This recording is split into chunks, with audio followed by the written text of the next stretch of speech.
Many editors struggle to attract clients, and they wind up in the dreaded feast or famine cycle.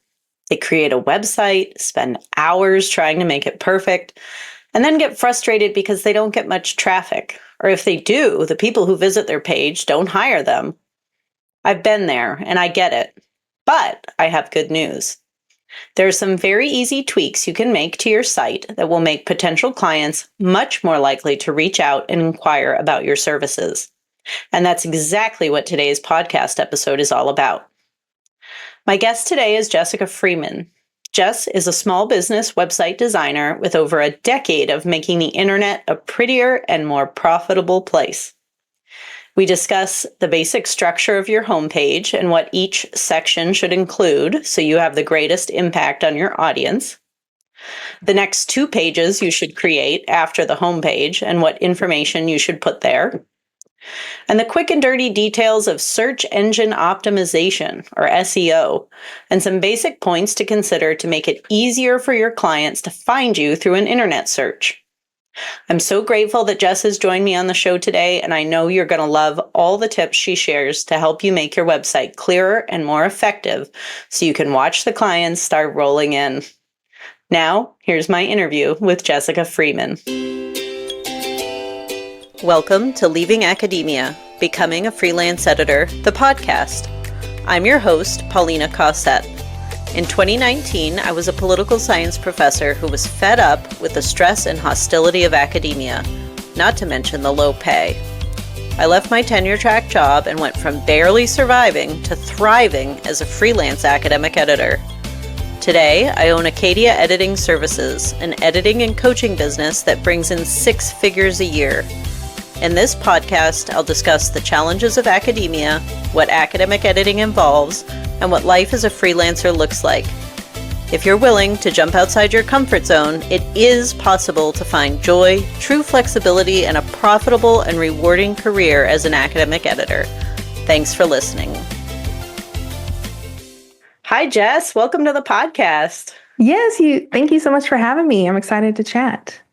So today we are talking about how editors and new business owners can set up their websites and particularly their homepage to try to attract more clients and pique the interest of the people who are coming to their website so that those people will reach out and send them a message and inquire about their services.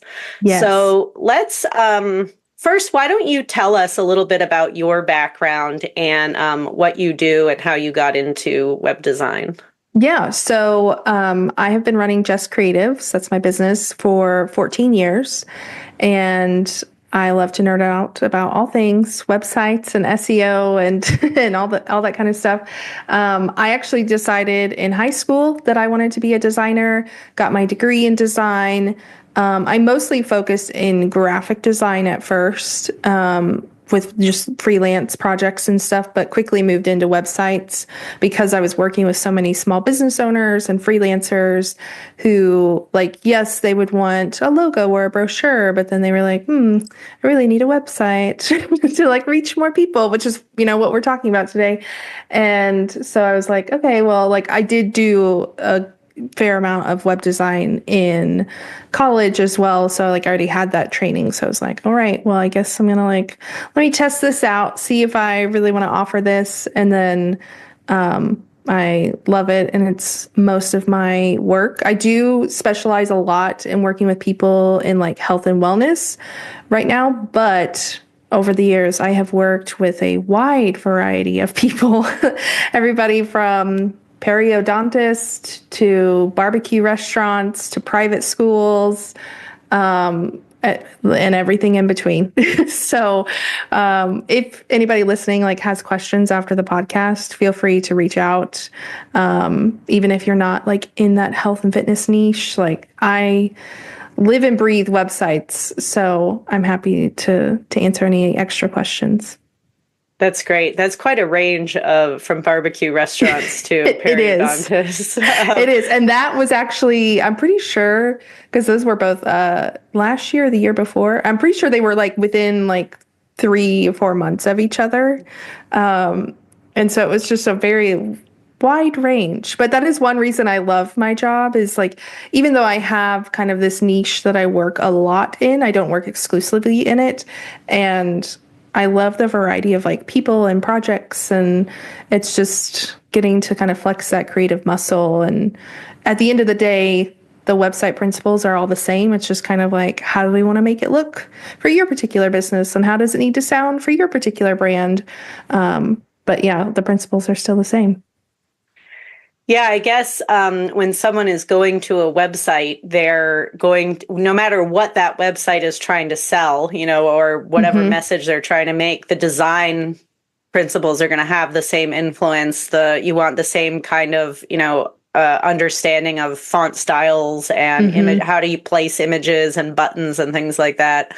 Plus also marketing, I think if you get down to the basic principles of what messages should you convey to your audience, it doesn't really matter what niche you're in, whether you're a coach or an editor or whatever. If you're still trying to answer those same questions, like who is my ideal client and how do I serve them? So why don't we start there? If I tell the people in my program, Becoming an Academic Editor, to just start with a homepage, because I know it can be very overwhelming, especially us academics think like we have to have all the information out there and ready to go before we launch the website. And I tell them, don't do that. Just focus on the homepage. I call it your home on the internet. This is where people come and they learn about you, and you can build it out over time. So what would you suggest? Maybe somebody doesn't have a website, or maybe they've got kind of a rough draft or something, or they have one, but it hasn't been working for them. Where should people start? What are the first steps they should take? Yeah. So I think this is great advice to just start with a homepage. You might hear other people call it just like a landing page or one-page website, like whatever you want to call it. It's all the same thing.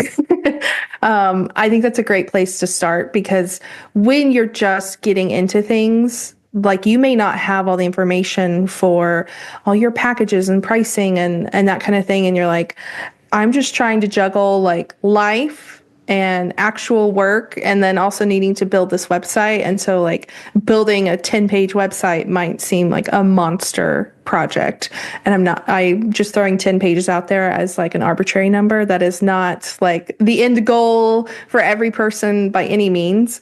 I just know sometimes people look at other websites and they're like, oh my gosh, like she has so many pages. Do I need this many pages? So start with one. I always say, like, get really, really clear about what you do and who for. And obviously for editors, you're kind of like, well, I edit. That's what I do. But if you have a specific specialty or niche or type of project that you want, or a particular group of people that you want to target, making that super clear at the top of the homepage, because people are not just stumbling upon you. They're not just like, let me just like go check out George's website and see what's happening and like, let me peruse this. Hopefully when people are coming to your website, maybe it's a referral, maybe they found you on social media, maybe hopefully SEO, like people were searching on Google and they came to your website. They are looking at your website because they need help. So they're not like, oh, this is so fun, let me just like learn. So they want to know right off the bat that you are going to help them and that you are the person they're looking for. The average like percentage, it's like you have like milliseconds or like less than 8 seconds. It depends on where you look, to actually capture people and keep them engaged. And so we don't want to see you and your bio at the top of the homepage. Now, it can be a picture of you, but we want that text to talk about, I can help you with X, Y, and Z. And it can sound better than that. That was just, but we wanted to articulate what you do and who you help and why you might be the best option for them. Because the who it is comes later. They don't necessarily care. They're like, it's like for me, people are like, I just need a website. And like, yes, they want to see like, okay, I've looked at the packages. This kind of sounds like something I want. Now, who is Jess? Like, do I trust her? Does she look like a real human?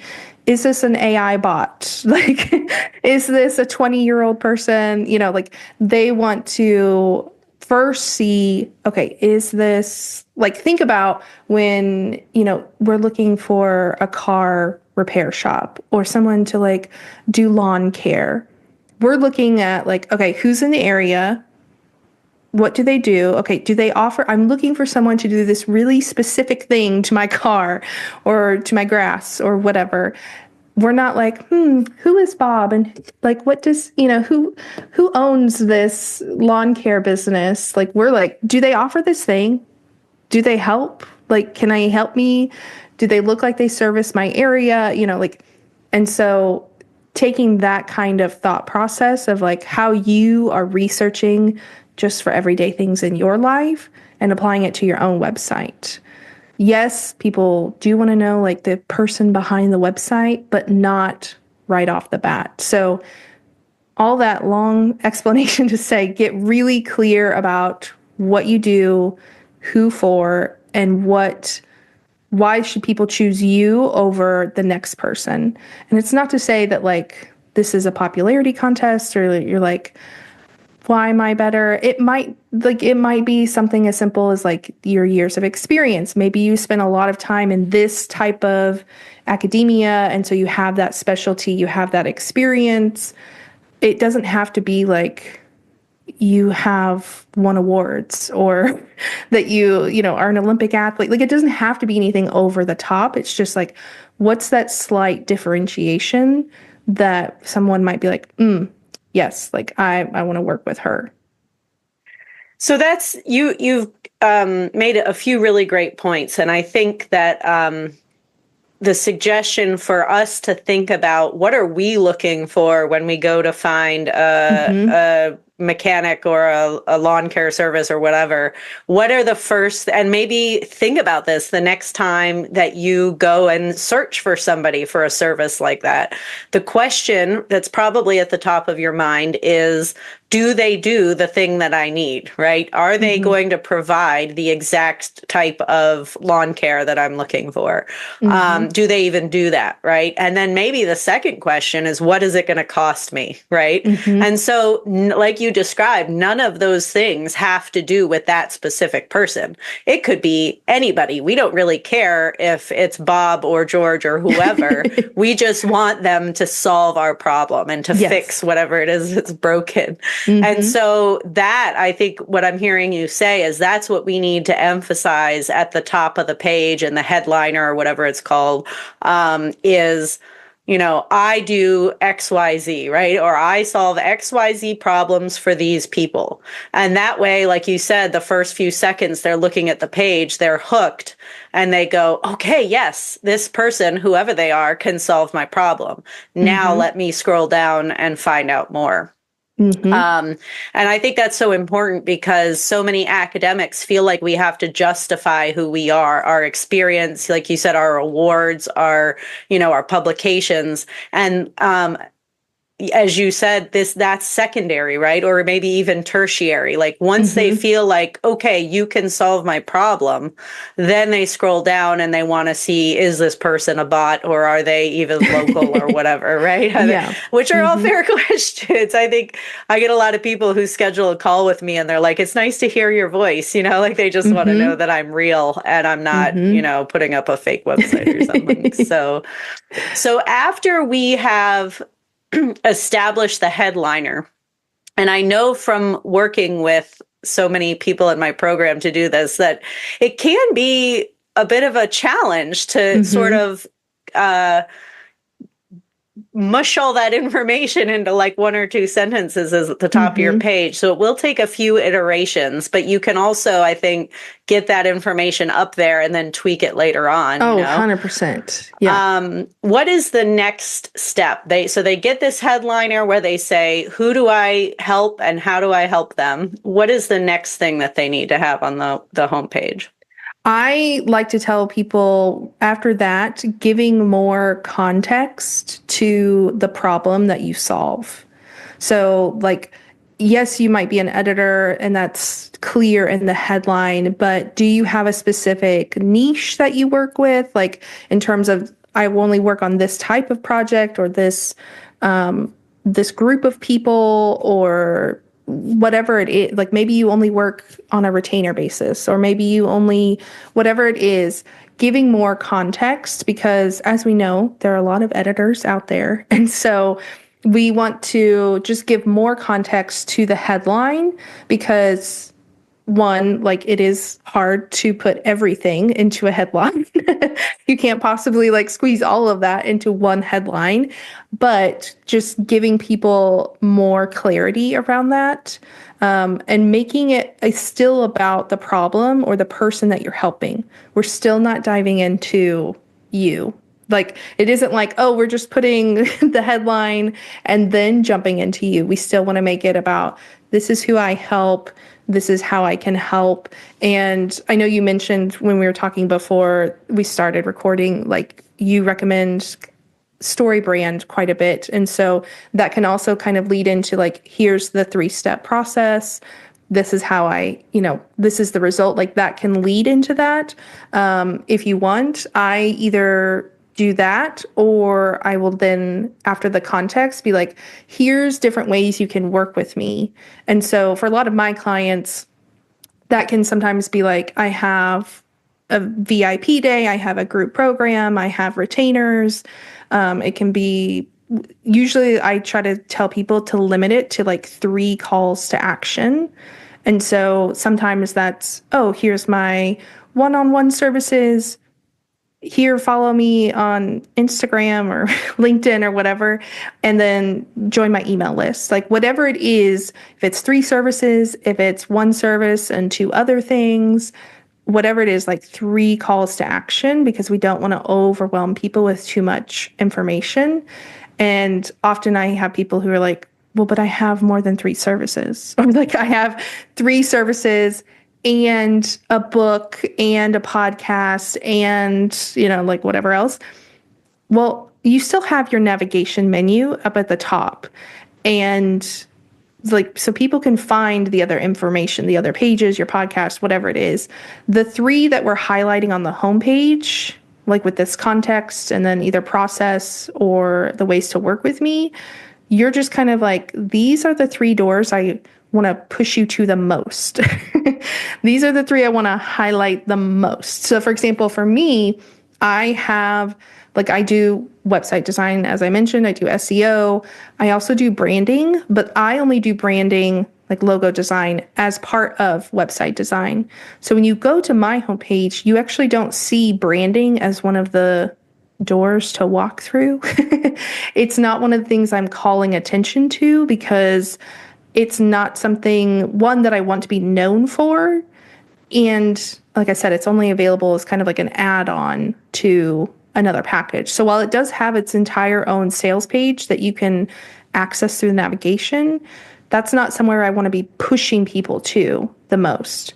And I also tell people like these 3 call outs can also rotate. So if you, let's say you offer retainer services and then, I don't know, you're full of retainer and you're like, I can't do any more retainers.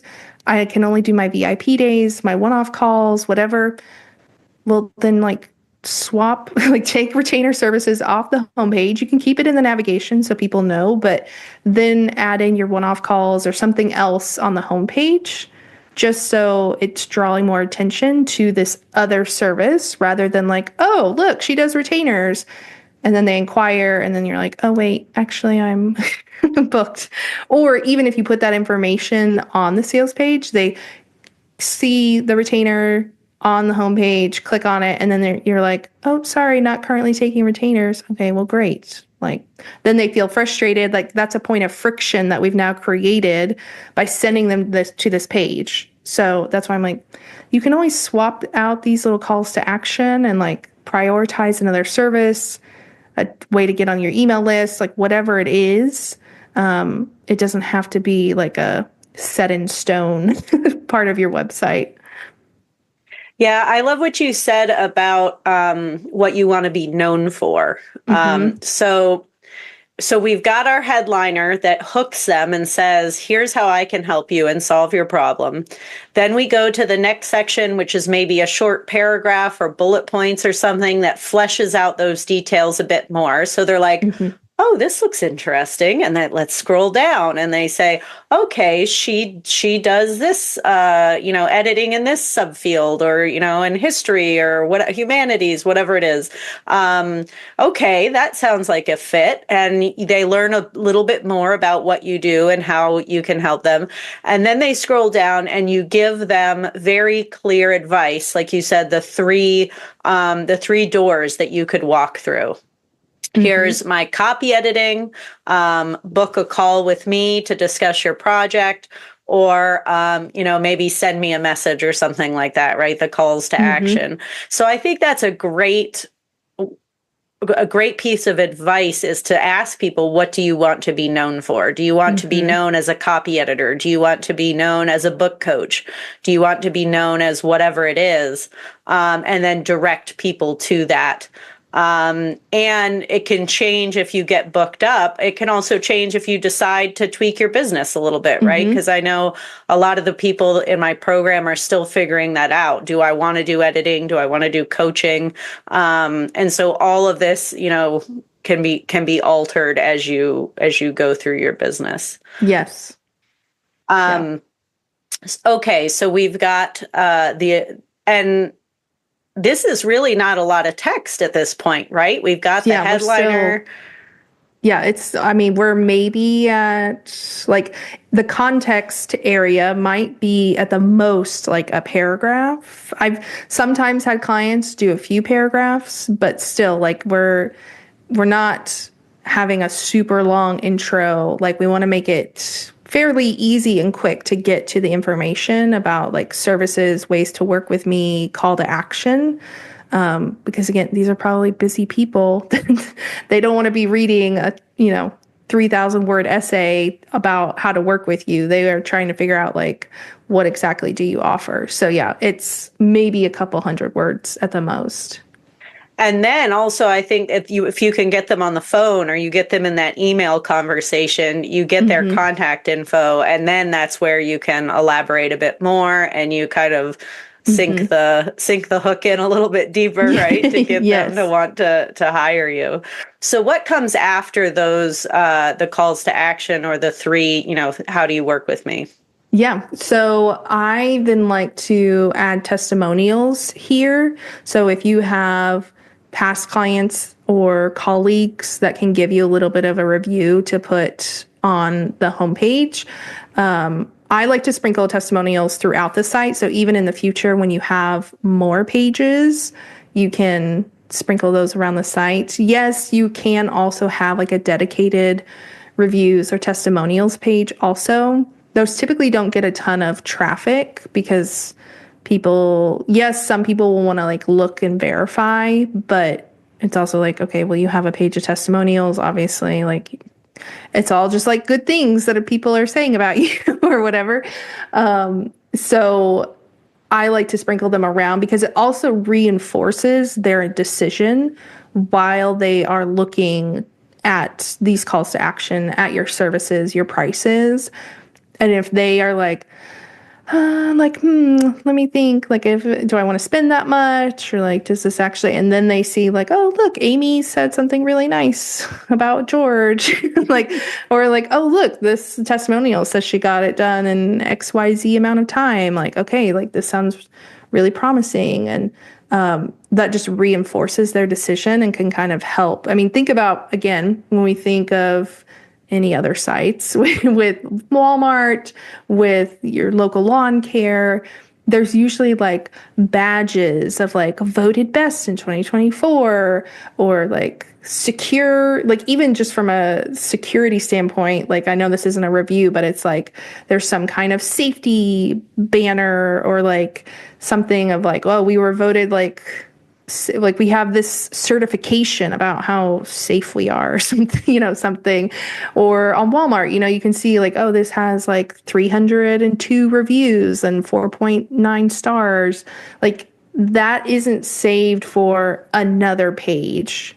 that is around the site where people can see it super visible all around the site. So I like to have the testimonials right there under the calls to action. And then we can actually finally kind of have an intro to you and who you are. You could, if you wanted, like switch the order of the testimonials in the About You section, but I would rather have the testimonials closer to your services. But that's where we can get to know you a little bit. And if it's just the one page, like we aren't expanding into more pages, you really want this About section to, yes, be some of your, history, and this is how, like, I have this experience and that kind of thing, but we don't want it to be too much of like your life story. We don't want it to read like a resume necessarily. We want it to really position you as the go-to person for this type of project or this type of work. So how many testimonials do you like? Maybe like 3 boxes across the page or something. And like, Yeah. I've heard you should, if you can do a screenshot of that's social proof that shows that you're not just making it up. They did, in fact, leave this review on LinkedIn or whatever. Yes and no. So if it's like on LinkedIn, I would actually just put the actual text and then you can like hyperlink to your LinkedIn page or something like that. Because yes, the screenshots can prove that you're not making it up, but I push back on that because from an accessibility standpoint, the text in that testimonial is not readable. And then often on mobile devices, which is likely where a lot of people might be visiting your site from, that screenshot is likely going to be very, very tiny and harder to read because yes, it will, like the screenshot will still kind of like fill the width of your phone, but depending on like the size of the screenshot and anything like that, and just how your theme or platform operates, like sometimes it's still going to be like 0.5 font just because the screenshot gets minimized, or not minimized, but just shrunk down. And so from an accessibility standpoint, I don't love that. And also from an SEO standpoint, that text, because SEO, one of the things, we'll get more into SEO in a little bit, but one of the things that plays into SEO is how much copy you have on your pages. And that includes testimonials. Like it's all the words on the page. Well, if you don't have actual written out testimonials, then that doesn't benefit your SEO. And so if you have really good testimonials, one that just speak to your expertise, but even if you have like some well-known names or you have like their credentials, like it's not just, oh, like Amy was great from Jess, but it's like Jess, a professor at Duke University or like whatever. Google sees that information. They see all of the actual text. And so that can actually help your SEO also because it's from not just Amy, no offense to Amy, that it doesn't have any, credentials or like whatever. But if you have someone with like, oh, they're a professor and whatever, that can also lend itself to a little bit of one, your social proof and credibility, but also the SEO and like that authority. Okay, so that's a great suggestion is instead of using the screenshot, actually type out the text, whatever they wrote, the nice things about you. And then would you say, so you say it's from Professor Amy, whoever, would you link to Amy's like homepage or something as an external link or? You could, you don't have to. I would actually, one, when you get testimonials, make sure you have their permission to like put their full name, their workplace or like whatever. And then ask if it's okay to link to them or not. It would kind of depend for me on like, is that, I'm assuming for the editors, it would be like, is it relevant to link to them? Do they, like, is your work going to be seen on the website? Otherwise, if it's not, like, I wouldn't necessarily feel like you have to link to them. I wouldn't say it's a good thing or a bad thing, but typically most people aren't. Now, for me, like for my testimonials, I'm designing websites. People want to see the website, so I'm linking to it most of the time. So I think it would kind of be a case by case basis. Okay, so maybe like if you edited their book, you might link to the book or something like that. Yes, yes. Here's an example of my work, basically. Yes. But Yeah. you would maybe have three testimonials typed out with the text, having gotten permission, and then you go down to your own bio, which, as you said, should be maybe a paragraph or two. Yeah. And told not your life story, but in a way that highlights your expertise, and shows, yes, I am qualified to solve this problem that I told you I can solve. Yeah. We want to find the middle ground between it's not your life story, but it's not just your resume. Like we want to kind of almost blend the two so that you sound personable, but you also sound like an expert and like I am qualified to do this job. And so blending those two, and you again can kind of tie in your niche. So if you specialize in history or, whatever, like tie that in, like it could even just be a little like, I loved history since I was 6 years old or something like that. And then I spent 20 years doing XYZ and now I, do this. One thing I will say is I know a lot of people listening might be newer in business. Do not talk about how recently you started your business. Do not mention like, oh, and I just started editing last year. One, you will forget to update that. And then 5 years from now, it'll still be looking like you just started last year. And two, people, that's going to undersell you and people are going to be a little more timid to work with you. Now, I'm not saying you need to lie either, to be very clear. I'm not saying lie. If you're on a call and someone asks, then yes, you can be honest. But your experience just as a working adult and your previous job experience and whatever training you've received can lend itself to being the right fit. But I always tell people, do not talk about, do not plaster it on your website about like, oh, I just started this. And that's the other thing is like in that little bio, we want to, again, position you as an expert. So you also don't want to be like, oh, so I decided to give editing a try. Like, oh, I just like, even if it's just you're like, I'm testing this out. It sounds kind of fun. Like, we don't want to position that as this kind of lackadaisical thing that you're doing, but that you are a professional, you are an expert, you're trained, you can help them solve this problem. And that kind of thing. Don't undersell yourself.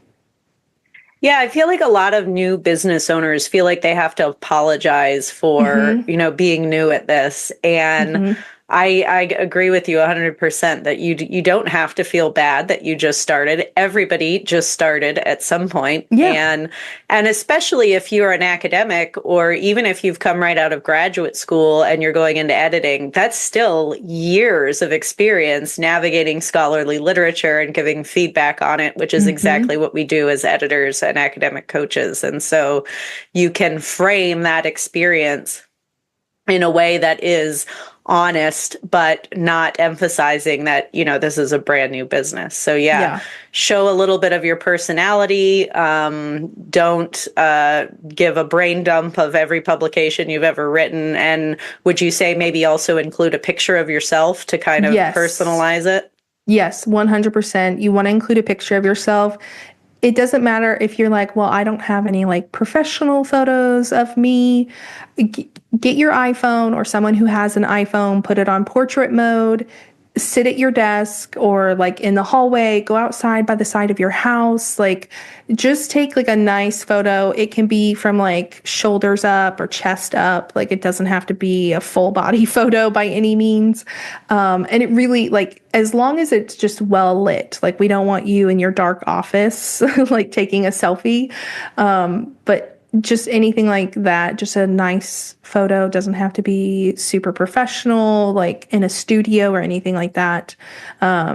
I think is always good. And I also think that including a little bit of personal info is good. And by personal, I don't mean like deep, dark details or anything like that. But so like on my about page, I talk about like Gilmore Girls and Parks and Rec and like TV shows that I like. And I also talk about that I read a lot of like thriller and murder mystery novels.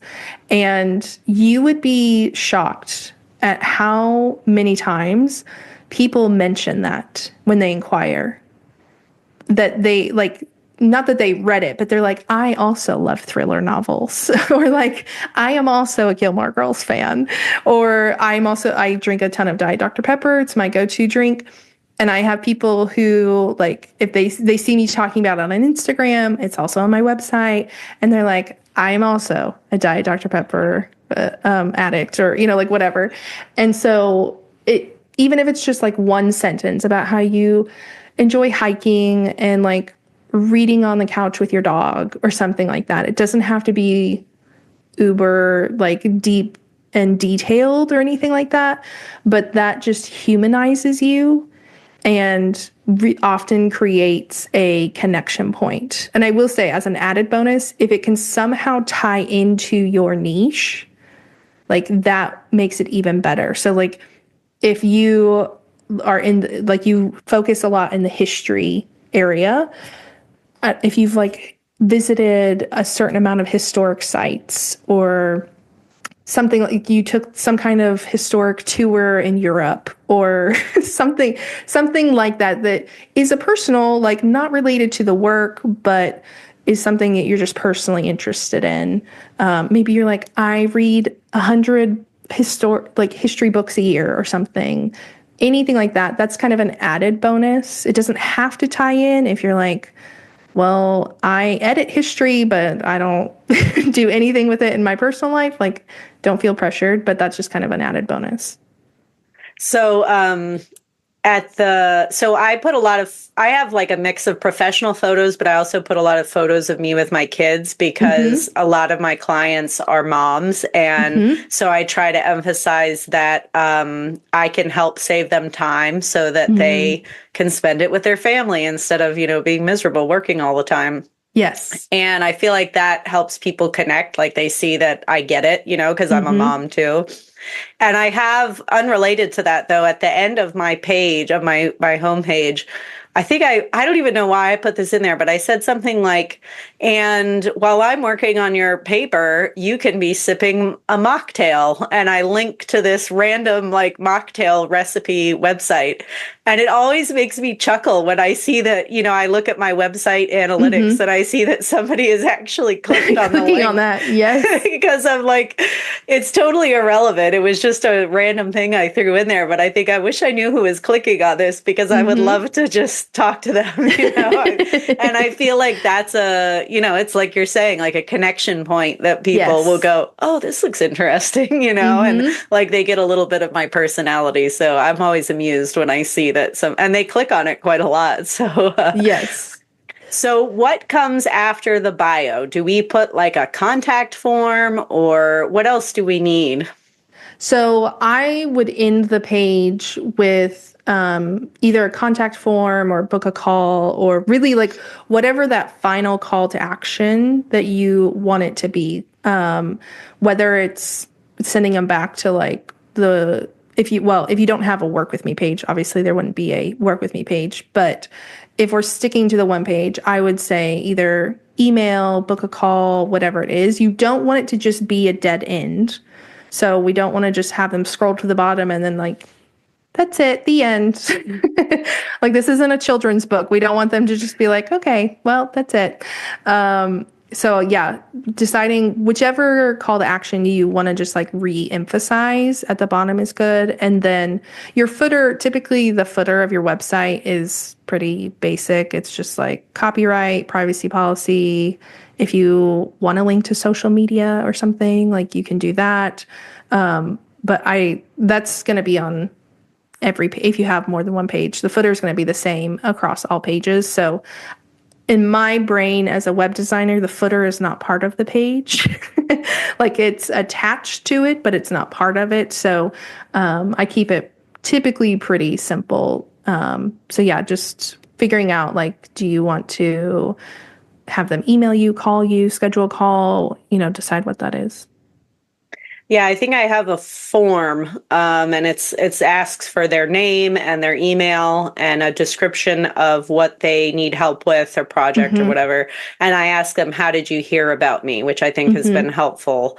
But I always tell my students to try to keep it simple because you don't want to overwhelm people. Right. If you ask for all these details, they're gonna get halfway through it and their phone is gonna crash and they're gonna go, Mm-hmm. and then they don't contact you. Yeah. Yeah. But I always tell people like you don't want just a basic contact form of like name, email, address. You want more than, or not address, like message. You want to ask some kind of question to get more information because if you just do message, they'll be like, I'd like to talk to you about my project. Okay, well, like that, you could have put the project information in the contact form. And so, one of my big things is making sure your website is helping you and kind of reducing any time that you can in your business. And so, asking, like what type of project is it? Or if you have different services, if you offer a few different things, have like a drop down or checkbox of like, which service are you interested in? And like they can select one or more than one if you want. And then, yeah, just a simple question of like, tell me about your project. And then if you want to put like in parentheses, like, when is it due? How long is it? Whatever else, helpful details. But I try to tell people keep your contact form like 6 or fewer questions. Because if people see a huge contact form, they're like, no, thank you. That's not what I want to do. So I like to also ask where they found me because then it helps you keep tabs on what marketing is working in your business. And nowadays, it's pretty common for that to be on pretty much every questionnaire. Even if you go to the doctor, they're like, "Where did you hear about us?" So I like to include that information.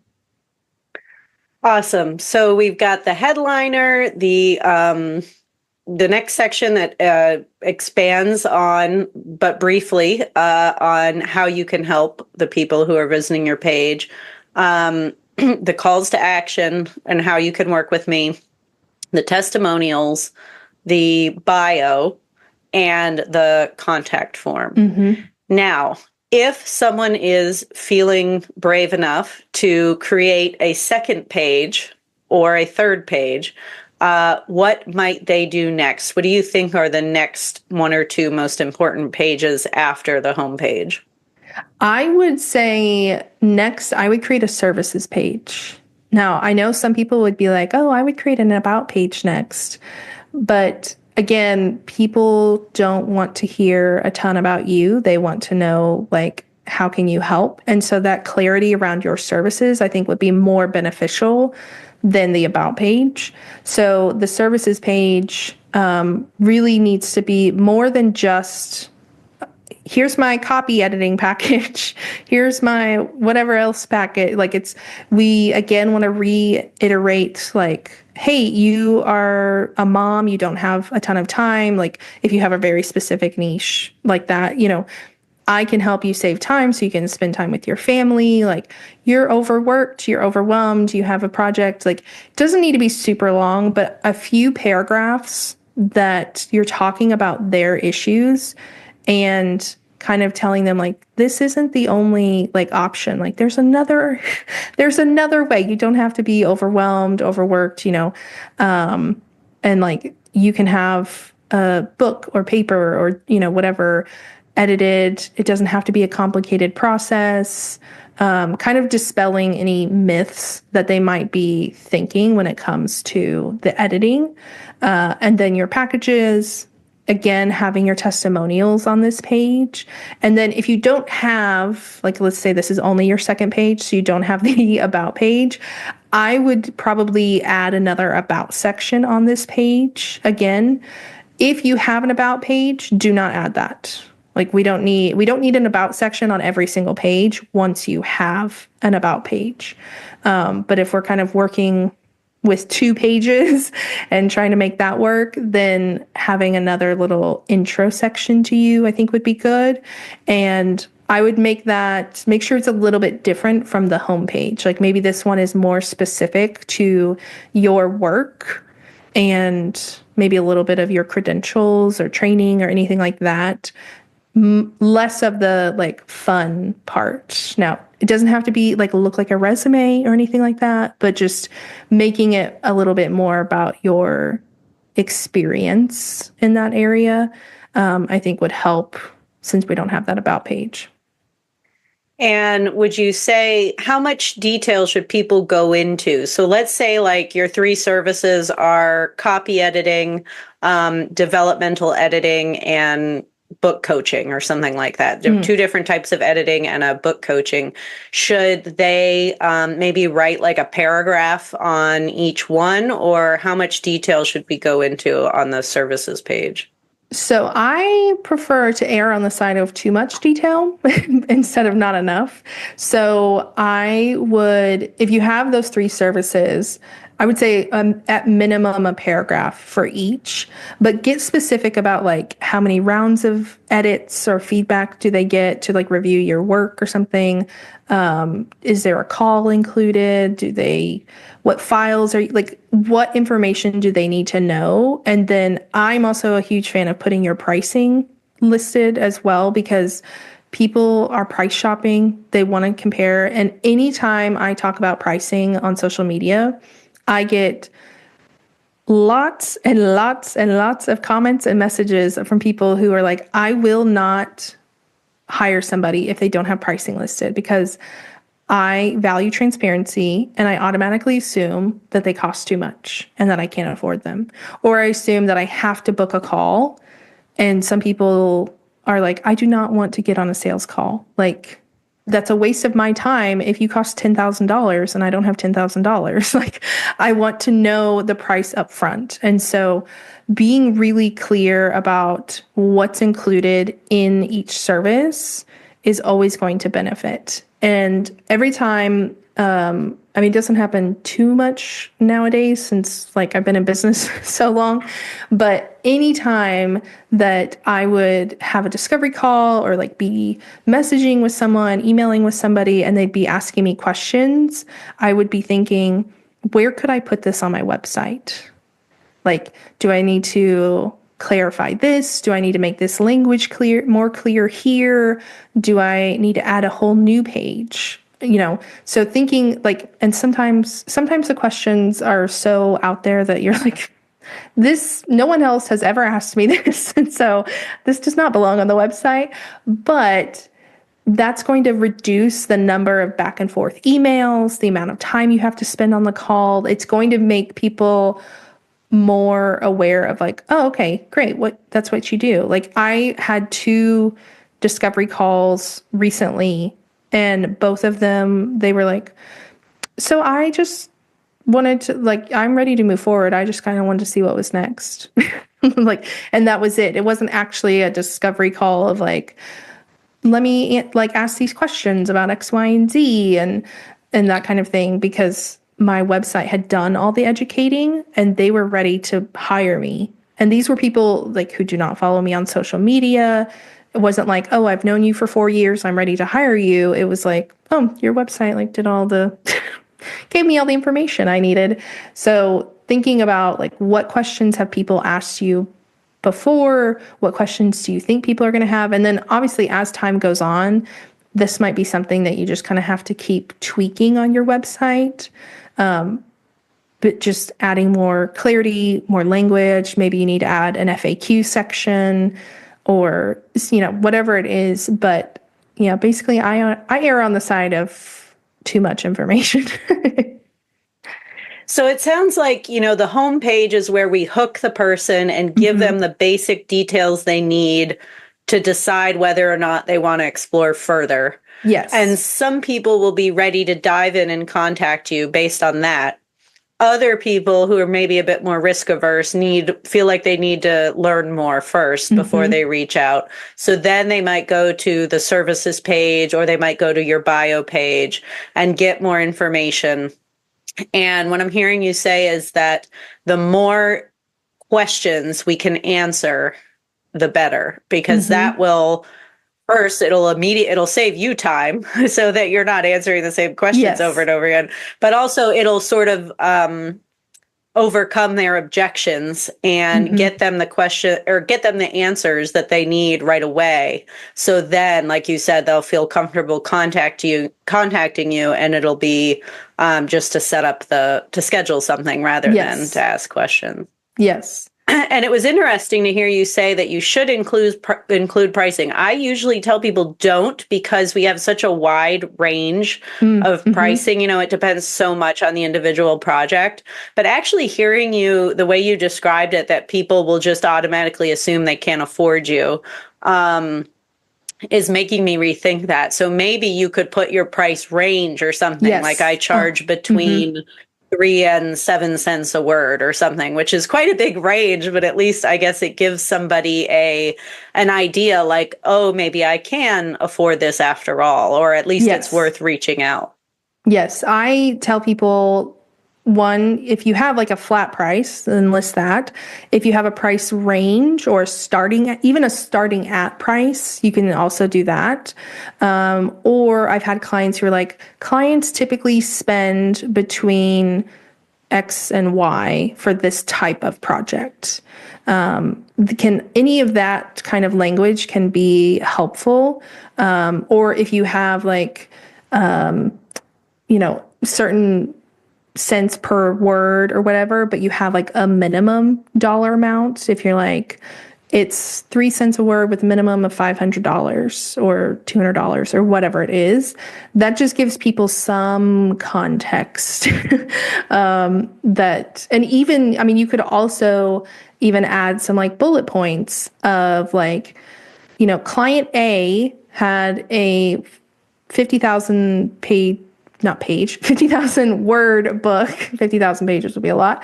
50,000 word book and paid roughly $8,000 or whatever. And then client B had a 10,000 word book and paid approximately XY. Like, give them some examples. Like, that's another way to go about it. But it's another point of friction if they're like, great, I have to inquire for pricing and like get this information.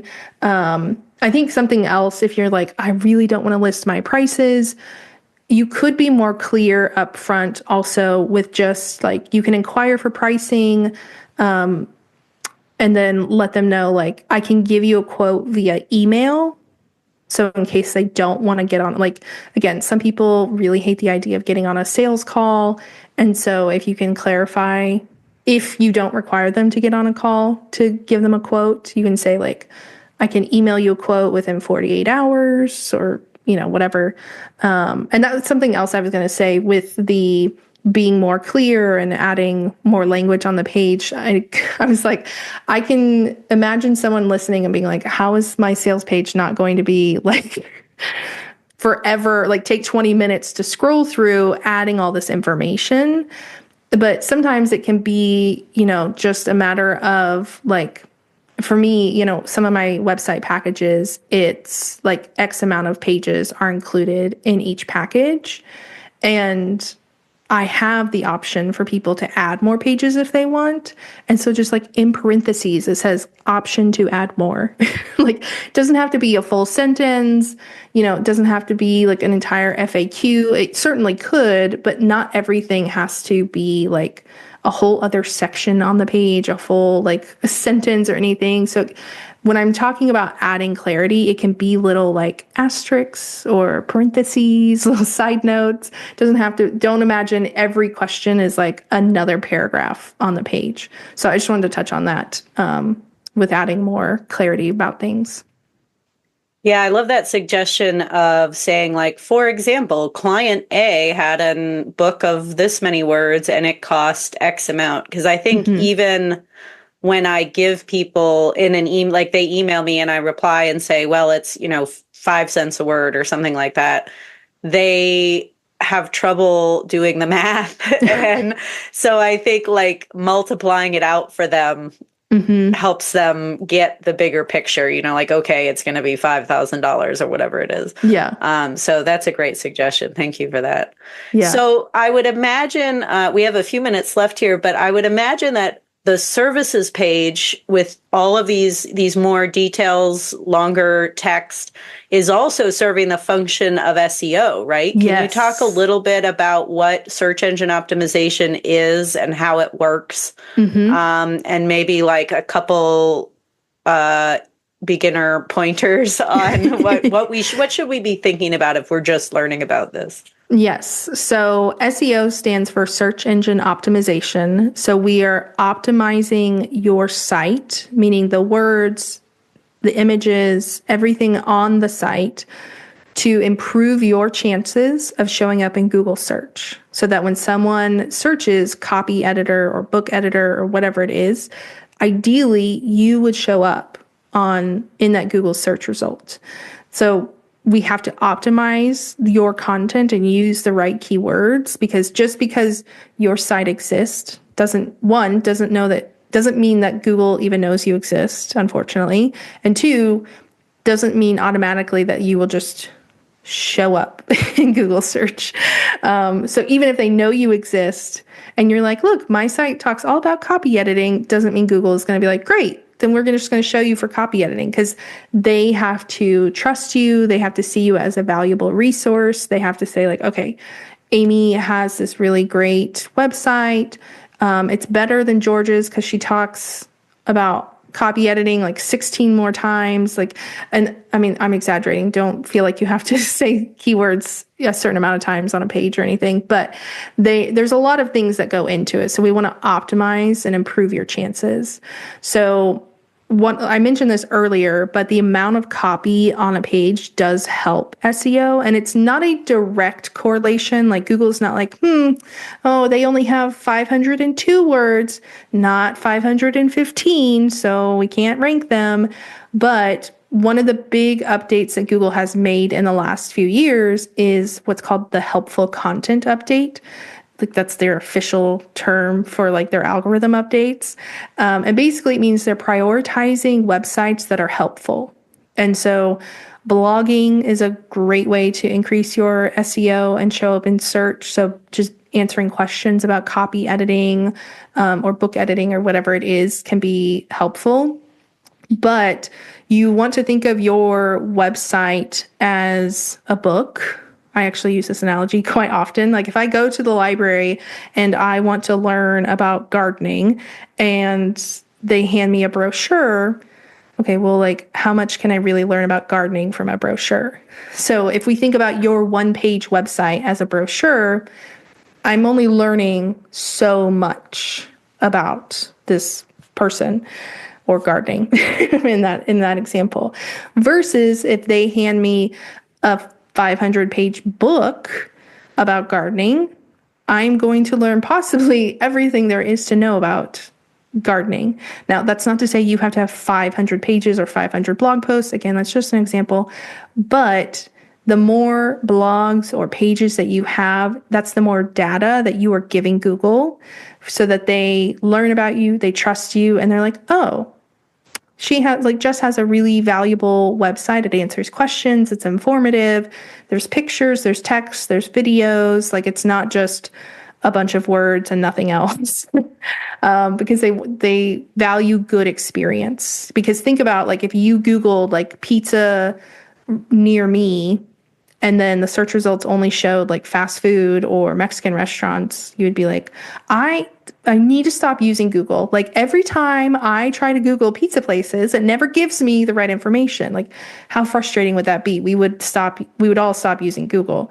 So that's why they're prioritizing helpful websites and websites that are accurate and credible and in depth, because then if someone is Googling about like copy editing questions or copy editing topics or whatever it is, and you show up and you answer their question, you've given that person a good experience. So that's kind of a quick summary of some of SEO. There's a lot that goes into it, but for a beginner's tip, the one thing that makes SEO really, really easy is if you are just super specific.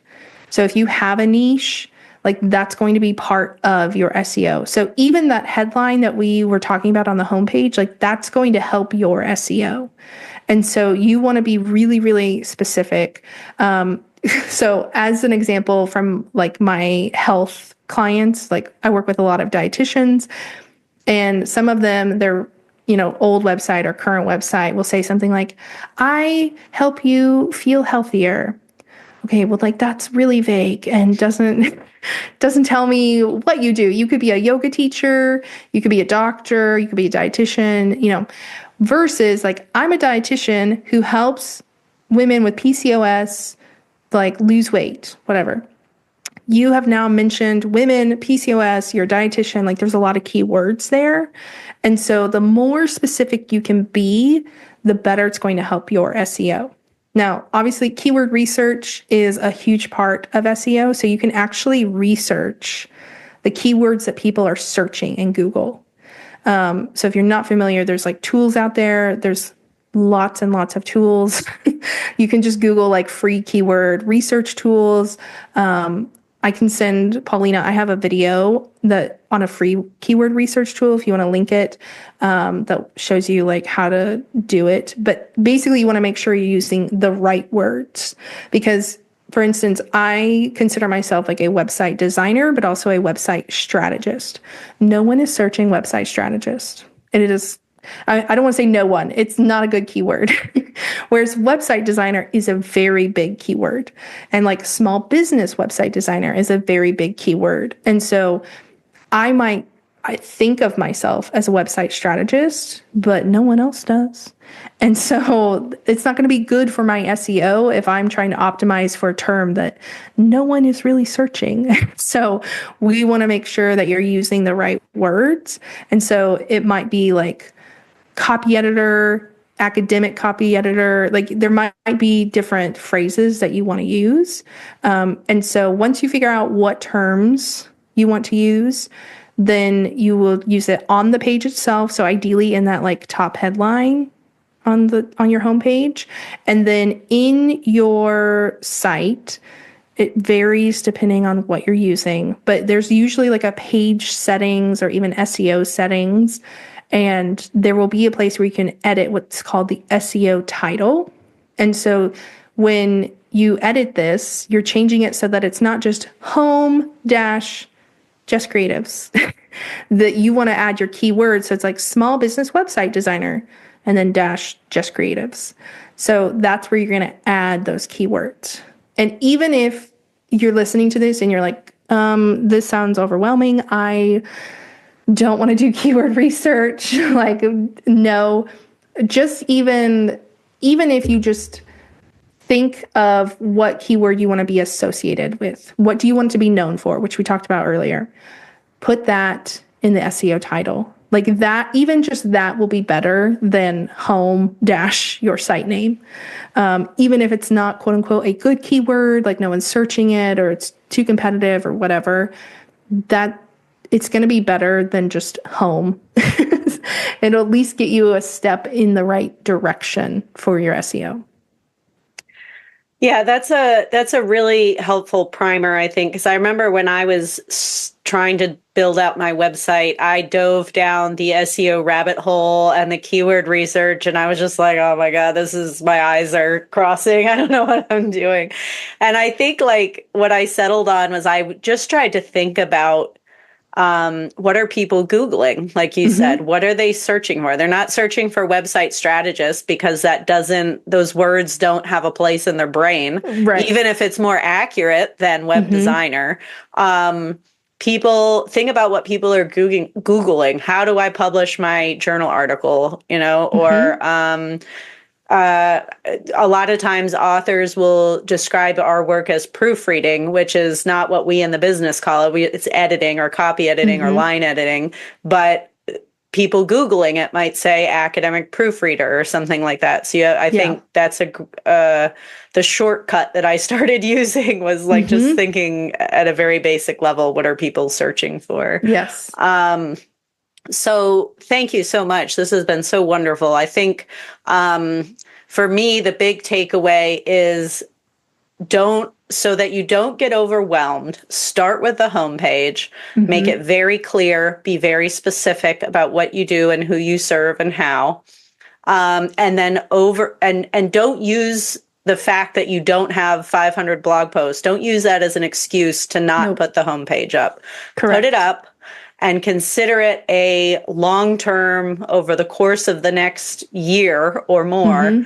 Every week I'm going to write a blog article, or, this month I'm going to get my services page up, and then next month I'm going to get my bio page up, or gradually build it out, focusing on the terms people use to search for services like yours, and just taking it one step at a time, right? Just putting yourself out there and sharing those articles, and then eventually you'll get there. Yes. Just, you got to start somewhere. And my biggest piece of advice for people is always like, your website is not static. Like, they make it easy to update and tweak as you go along. So, don't feel like, oh, well, I just edited this text box last week and I shouldn't. No, go edit it. It doesn't matter. No one is like watching your website to see how often you change it. So, anytime you feel like, oh, this would be better, I want to add this, remove this, like, go for it. Awesome. So another thing that I always advise people is, if you're working as an editor, it's hard to find time to work on the aspects of your business, like making a website. And it can actually save you money and time to outsource that work to somebody else. I always say I pay my accountant $300 a year when it would take me 24 hours to do my taxes every year. So I'm saving money by hiring this person. So if somebody wants to get in touch with you and just have you take care of this for them, which makes me feel so much more relaxed just thinking about that, than doing it myself, how can they, what kind of, what do you do for them, and how can they get in touch with you? Yeah, so I have a few ways that you can work with me. I have obviously fully done for you websites. I have done for you SEO. If you're like, the website's fine, can you come optimize it? Or maybe your budget doesn't allow for the full design and you're like, but I do want to work on the SEO. I can just do that. And then I do have what I call my accelerator, which is still one-to-one, but basically it's kind of done with you. So we kind of strategize, you have an audit of your current site. And then we kind of touch on several different aspects of the website and your brand and SEO, but it's at a lower price point. So you do some work, I do some work, and then we kind of spruce up your website. And you can find all of that information on my website, obviously, and it's jesscreatives.com. All right. And we'll link to all that in the show notes and everything. So thank you so much, Jess. Yes. I've learned a lot from you just in this call. So I really appreciate your time. Yes. Thank you for having me. If you're unhappy in academia and you think you might be a good editor or writing coach, check out my course, Becoming an Academic Editor. This digital course is paired with a 12-week group coaching program to support you through your decision to leave academia or not, and to start building a profitable and rewarding academic editing business. Learn more by going to acadiaediting.com/become an editor.